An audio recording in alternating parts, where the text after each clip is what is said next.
Добро пожаловать на путь исцеления от вашей болезни. И на этом пути еще вас ждет подарок, который очень хочу от души вам подарить. Будет кодовое слово, вам нужно будет его в течение лекции увидеть. И в конце получить этот самый подарок. Еще расскажу о нем подробнее позже. Меня зовут Татьяна, и сейчас я предлагаю нам познакомиться поближе. Я поделюсь такой информацией о себе. Являюсь дипломированным психологом и уже 3 года практикующим достаточно активно. И 2 года из них я проработала в Центре исцеления сознанием. Также моя специализация именно в психосоматике по новой германской медицине. С помощью нее помогла очень хорошо себе исцелиться от многих заболеваний и, конечно, другим людям, уже это порядка 300 человек. И очень надеюсь, что помогу и вам. А, Здесь вы можете посмотреть мои тоже дипломы, которые удостоверяют, да, мое образование, чтобы вы точно знали, что я его проходила. И начнем с вопроса. Очень важный вопрос, который я задаю всегда. Это как вы относитесь к своему заболеванию, как вы относитесь к своей болезни.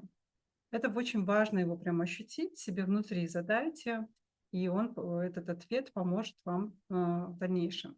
То есть иногда прям такие бывают, когда узнаются прям сложные диагнозы, накатывает там страх, паника и прям такой вопрос тоже, за что мне это, да? Ам, И на эти вопросы важно, вот мы приступим к первому шагу, важно именно, когда вы вот раздумываете на эту тему, поменять отношение к болезни. И мой даже опыт в том, что я сама болезнь рассматривала как некое наказание, да, что мое тело, ну, там, Всевышний наказывает меня за что-то, да. Вот. И, конечно, я в течение обучения поняла, что это неверное абсолютно такое утверждение. И болезнь является это способ адаптации нашего тела к кризисной ситуации. То есть многие слышали, что болезни от стресса, да, и когда с нами происходит кризис, наше тело адаптируется к этому кризису. Потому что иначе бывает такое, что мы не переживаем, мы подавляем эти эмоции. Вот Карл Юнг дал такой вот, он вообще основатель психологии, дал такое понимание, что болезнь это просто для того, чтобы остаться в живых, чтобы просто сохранить здоровой нашу психику, чтобы условно не поехала крыша. Вот, поэтому мы, конечно же, теперь я вот поняла основное, что болезнь – это наша программа выживания. Почему же такая программа происходит?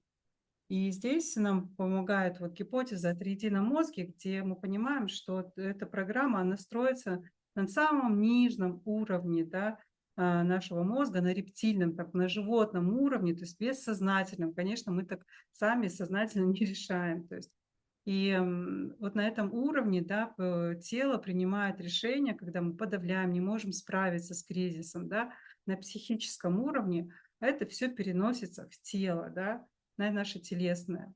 Вот. И, конечно же, я вам расскажу, как задействовать вот эти другие уже наши подкорки мозга, да, уровни мозга, чтобы исцелиться.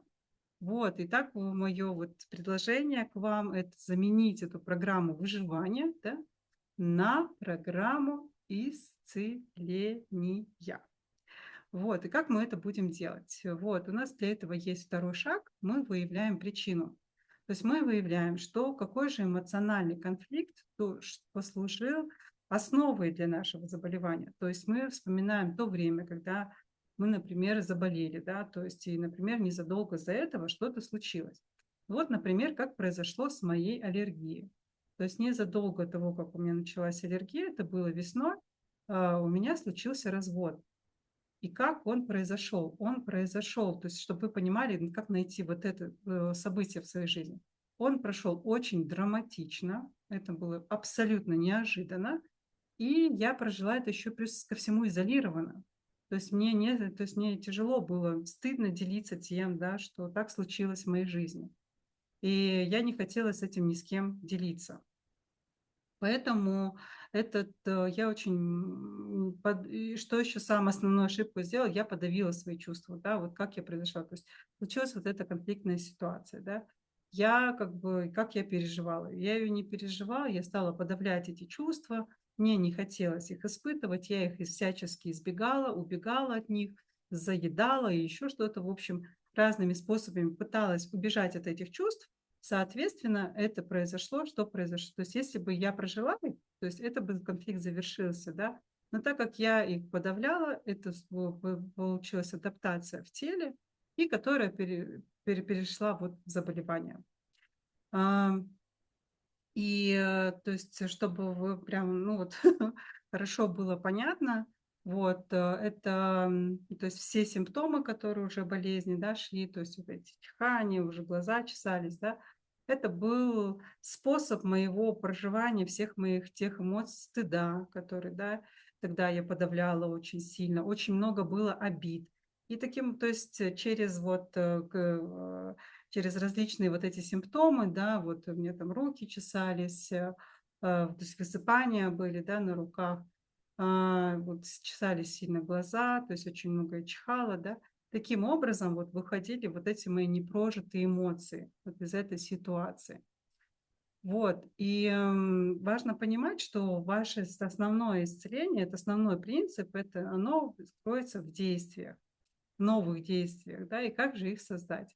Вот, у нас для этого мы выполняем третий шаг, и мы выявляем, как сейчас работает вот эта программа адаптации болезни, вот эта, которая случилась, нам нужно понять. Вот, и она состоит обычно из каких-то негативных убеждений, либо вторичных выгод, да. Мы их исследуем, например, в той ситуации вот с разводом, да, я поняла, что расставаться — это очень больно, и, это, конечно, неосознанно, да, все. То есть я принимаю, и лучше мне не вступать в какие-то отношения, да. Вот, какие были вторичные выгоды, да, мне болеть, то есть и когда, то есть я болею, когда там вот у меня начиналась аллергия, да, я не могу, то есть у меня еще была очень сильная аллергия на пыль, я там не могу убираться, я не могу там выполнять какую-то работу, да, это меня освобождало, и у меня вот были вот такие вторичные выгоды, соответственно, тоже неосознанно, и поэтому важно выявить их, да, вот эти вот программы. И четвертый шаг — это нужно хакнуть эту систему и запустить новые программы. Вот, и каким же образом это сделать? Вот видите, у нас и влияют на нас старые программы, вот, но у нас мы уже есть понимание, у вас уже вот в голове, да, уже тоже шестеренки зашевелились, надеюсь.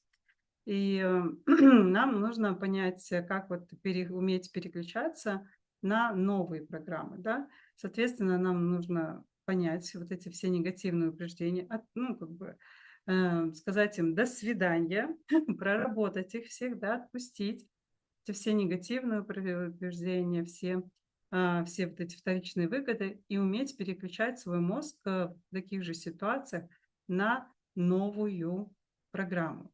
То есть в своей жизни, например, на моем примере, да, как я это поняла, то есть я начала, то есть в терапии, соответственно, я прорабатывала все эти негативные свои установки, да, и уже даже в моем инстаграме там или в телеграм-канале вы можете увидеть вот эти истории моих, да, как раз от того, как я исцелялась от аллергии. Сейчас кратко расскажу. Это было то, что я поняла, что расставание — это нормальное стечение такое естественной жизни. То есть мы все встречаемся, и так случается, что мы расстаемся. И это так же естественно, как день и ночь, да, как жизнь и смерть. То есть и в какой-то степени можно так сказать, что расставания, они в жизни неизбежны. То есть когда вот это пришло, это понимание, конечно, это через такую терапию, через проработку внутреннюю, да, и когда я тоже поработала с вторичными выгодами, и когда я создала новую, да, эм, новую программу запустила в себе, что встречаться, то есть отношения, да, так случается, что там можно расставаться, но также отношения, близкий контакт, он дарит очень много тепла, поддержки, усиливает, да, мой внутренний рост. И когда я запустила вот эту новую программу, уже моя аллергия, слава богу, уже то есть какое-то время она проходила легче, но уже потом полностью практически сошла к нулю. И сейчас уже свободно могу вот слушать запах всех цветов весной, наслаждаться им, не бояться пыльцы. Вот, и очень важно, конечно, в этом случае следовать таким правилам изменения, да, это принять прям очень четкое намерение исцелиться. Это очень важно, прям такую веру внутри возобладать и такую решимость обрести, что вы готовы исцеляться. Вот, и здесь на этом пути исцеления важно не торопиться и очень сохранять ритм. И у японцев есть очень классная поговорка, которой я во многом в жизни вообще придерживаюсь. Это быстро, это медленно, не останавливаясь.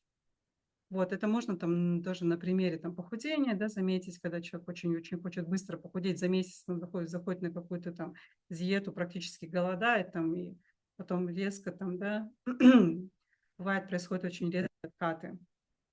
Поэтому, то есть они потом еще больше набирают веса. И с заболеваниями бывает такое же.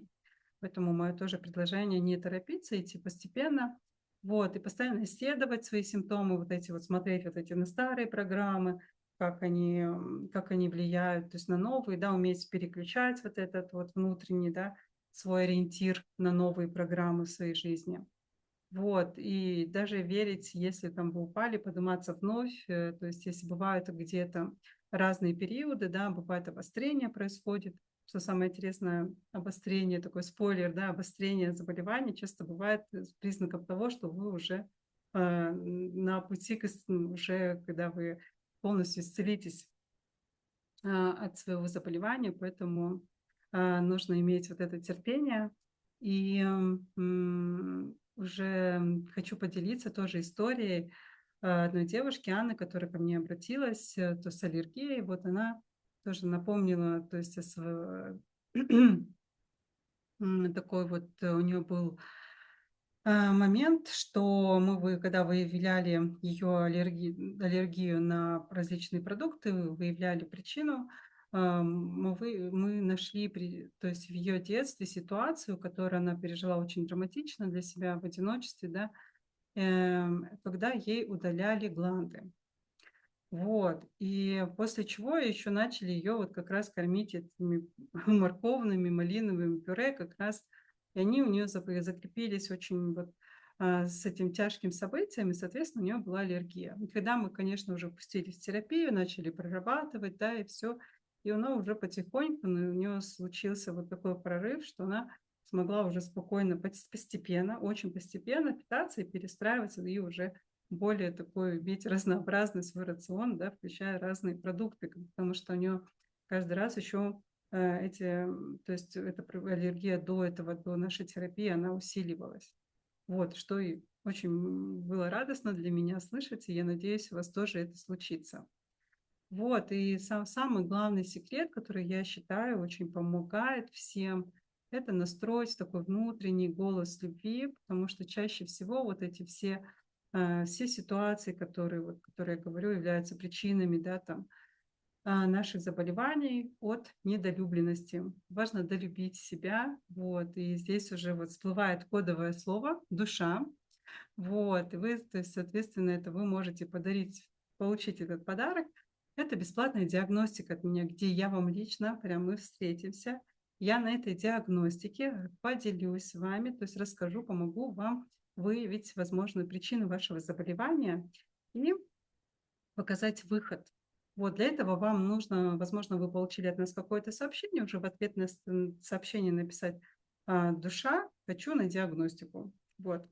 И, то есть, либо вот написать уже по номеру телефона в Телеграме, либо в WhatsApp, как вам удобно связаться и получить тоже этот подарок. Буду очень рада с вами встретиться и надеюсь, у нас получится. Действительно, я всей душой прям готова вложиться а, для того, чтобы помочь вам найти конец, уже завершение этого пути, да, своего заболевания, уже освободиться, исцелиться. И на самом деле самый важный тоже, какой я поняла, м, такой, может даже сказать, секрет, да, что на самом деле наши болезни все являются нашими подсказками, такими нашими порталами к нашему счастью. То есть нам тело подсказывает, что нам нужно проработать, с чем нам нужно справиться, да, для того, чтобы стать счастливыми.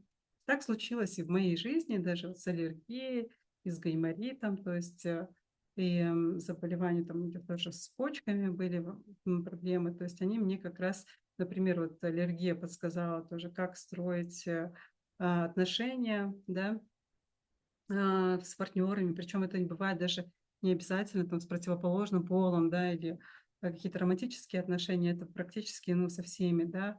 Гайморит мне подсказал, что мне нужно обязательно творчески проявляться, петь, танцевать, вот, уже почки подсказали, что очень важно зарабатывать деньги, да, то есть это прям дает мне большое такое тоже развитие самореализации, то есть, и подсказали, то есть как это сделать, да. И я очень на самом деле благодарю их всем сердцем, вот, и уже нету такого, да, отношения как наказание, а наоборот, как подсказка.